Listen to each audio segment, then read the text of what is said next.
గ్రంథం పరివర్తన సందేశం ఆస్ట్రేలియా నుంచి మ్యూటంట్ మెసేజ్ మార్లో మోర్గాన్. మనిషి జీవితం అనే గూడును అల్లలేదు, అతను దానిలో ఒక దారం మాత్రమే. అతను ఆ గూడుకు ఏం చేసినా అది తనకు తాను చేసుకునేదే. American chief పీటెల్. ఏ పరీక్షలోనైనా విజయం పొందే ఏకైక మార్గం ఆ పరీక్షను ఒప్పుకోవటమే. అది అనివార్యం. Elder regal black swan. చిట్ట చివరి వృక్షం కూడా నరకబడినప్పుడు, చిట్ట చివరి నది కూడా విషపూరితమైనప్పుడు, అప్పుడు మాత్రమే డబ్బు తినటానికి పనికిరాదని తెలుస్తుంది. క్రీ ఇండియన్ ప్రొఫెసీ. వట్టి చేతులతో వచ్చావు, వట్టి చేతులతోనే వెళతావు. జీవితాన్ని సంపూర్ణంగా దర్శించాను నేను వట్టి చేతులతోనే. మార్లో మోర్గాన్. రచయిత్రి నుండి. ఈ పుస్తకం వాస్తవాల మీద ఆధారపడి జీవితానుభవంతో ఉత్తేజం పొంది వ్రాయబడింది.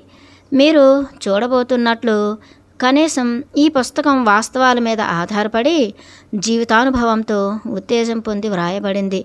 మీరు చూడబోతున్నట్లు కనీసం చేతిలో చిన్న నోటు పుస్తకమైనా లేదు. అది కూడా ఆ చిన్న ఆదిమవాసి తెగను చుట్టపరమైన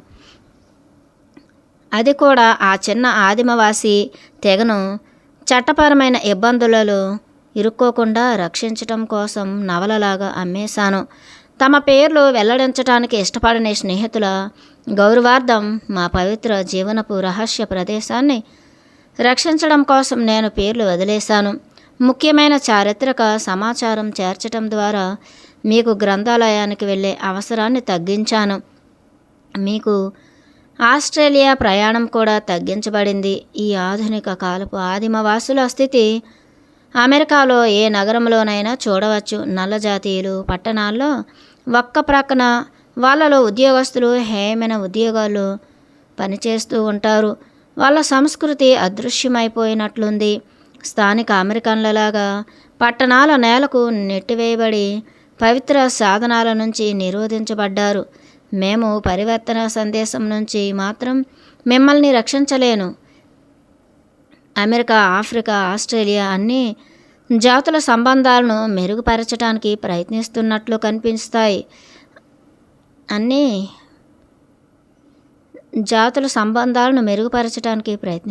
కనిపిస్తాయి. ఆ వెనుకబడిన ప్రాంతాల్లోని పొడిబారిన హృదయాల్లో ఒక నిదానమైన, స్థిరమైన, ప్రాచీన హృదయ స్పందన, జాతి భేదాలతో సంబంధం లేకుండా మిగిలిన మానవులు పర్యావరణాన్ని మాత్రమే పట్టించుకునే అనన్య సమూహం. వారి జీవన నాడిని అర్థం చేసుకోవటం అంటే మానవ ఉనికిని మరింత ఉన్నతంగా అర్థం చేసుకోవడం. దానికి సమాధానం నేను ఆస్ట్రేలియా ఆదిమవాసుల కోసం మాట్లాడడం లేదు. నేను దాని వెనుక తట్టున ఉన్న చిన్న జాతి ఆటవికులు లేదా ప్రాచీనులు అనే వాళ్ళ గురించి మాత్రమే చెబుతున్నాను. 1994 జనవరిలో అమెరికాకు రాబోయే ముందు నేను వాళ్ళను దర్శించాను. ఈ విషయంలో నేను అనుసరిస్తున్న విధానాలకు వాళ్ళ అనుమతిని, ఆశీర్వాదాన్ని పొందాను. మీకు పాఠకులకు నేను చెప్పదలుచుకున్నది ఏమిటంటే, కొంతమంది వినోదించడం కోసమే సిద్ధంగా ఉంటారు.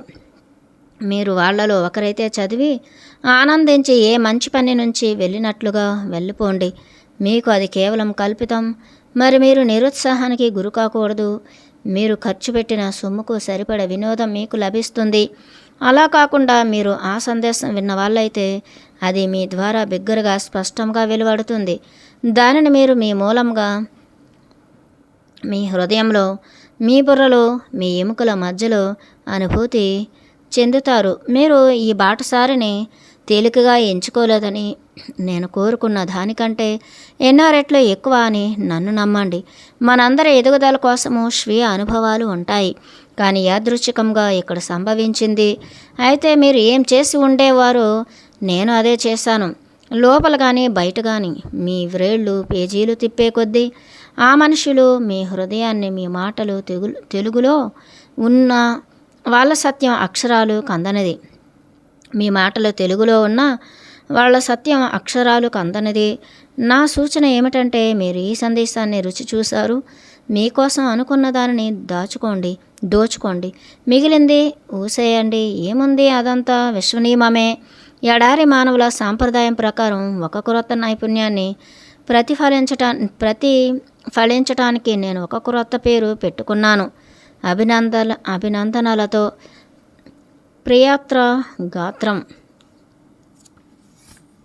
ఈ పుస్తకం తెలుగులోకి అనువదించిన వారు ఎం స్వర్ణలత మేడం, పిరమిడ్ మాస్టర్.